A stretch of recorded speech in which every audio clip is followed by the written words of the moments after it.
अस्सलाम वालेकुम नाजरीन। ड्रामा सीरियल दस्तक की नेक्स्ट एपिसोड में आप देखेंगे मोइस के वालिद के दिल में इस किरण के लिए जहर क्या कम था कि वो ये जहर अपनी साली फिजा में भी भर देते हैं। उसे भी लगता है कि ये किरण ठीक नहीं, शायद पैसे की खातिर मोइस के पीछे आई। मगर किरण की कदर एक तो मोइस करता है और उसकी साथ ही साथ वालदा भी। वो अपने शोहर और अपनी तरफ से उसे कंगन तोहफे में देती हैं। फिजा ने देखा तो बहन को सुना देती है कि अपना कीमती बेटा तो पहले से उसे दे चुकी हैं। और इधर मोइस जो कि ज्यादा से ज्यादा उसकी तवज्जो का मरकज यही शानी होता है। स्पेशल रूम उसके लिए तो रखता ही है, लेकिन साथ ही साथ अब उसे वक्त भी देता है, उसके साथ खेलता भी है। यूं शानी उसके साथ टाइम स्पेंड करके बहुत खुश भी होता है।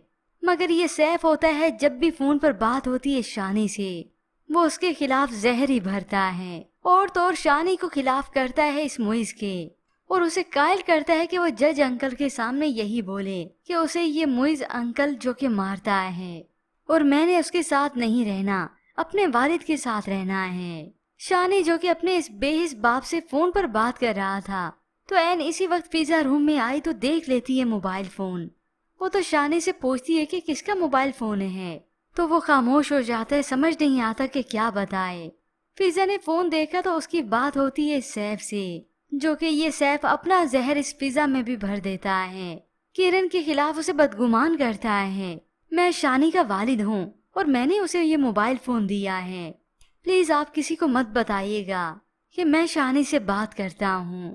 यह सुनकर फिजा, जिसे कुछ अभी समझ ही नहीं, वो समझ ही ना सकी और सैफ को ही अच्छा जानती है, क्योंकि ये सैफ बोलता चला गया इस किरण के खिलाफ कि इसकी और मेरी डिवोर्स काफी पेचीदा थी।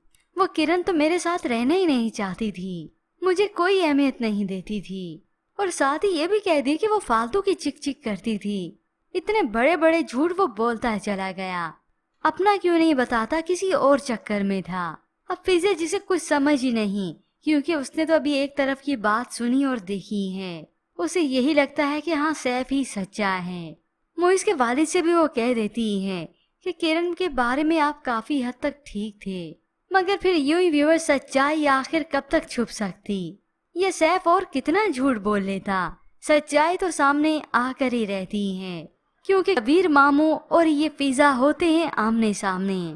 जैसे कि व्यूअर्स हमने आपको मुकम्मल कहानी की प्रेडिक्शन वीडियो में बताया था, एक तरफ तो इस मामू और दूसरी तरफ इस फिजा को किताबें पढ़ने का बहुत शौक होता है।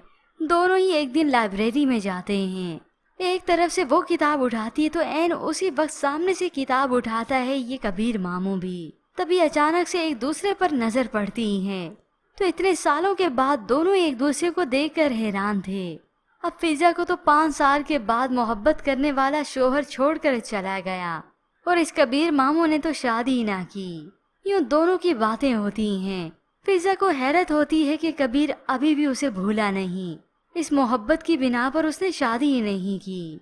अभी तो इस फिजा को ये मालूम नहीं होता कि ये कबीर कोई और नहीं बल्कि किरण का मामू भी है। और तभी तो व्यूअर सारी हकीकतें खुलती हैं, क्योंकि फिजा कबीर को बरसों से जानती है और उसकी हकीकत को जानती है कि वो झूठ नहीं बोलता। और अब इसे मालूम होगा कि किस तरह से किरण की शादी हुई इस जंगली सैफ से, जो पसंद तो किसी और को करता था और नाम इस पे लगाता रहा। तो ऐसे में व्यूअर्स इस सैफ की हकीकत खुलने का किस किस को इंतजार है और कौन कौन चाहता है कि ये खाली हाथ ही रह जाए, इसके मुतालिक हमें अपनी कीमती राय का इजहार जरूर कीजिएगा। और अगर आप जानना चाहते हैं कि इसकी मुकम्मल कहानी क्या होने वाली है तो प्रेडिक्शन वीडियो आप हमारे चैनल पर देख सकते हैं। मजीद ड्रामा रिव्यूज के लिए आप देखते रहिए उर्दू टीवी।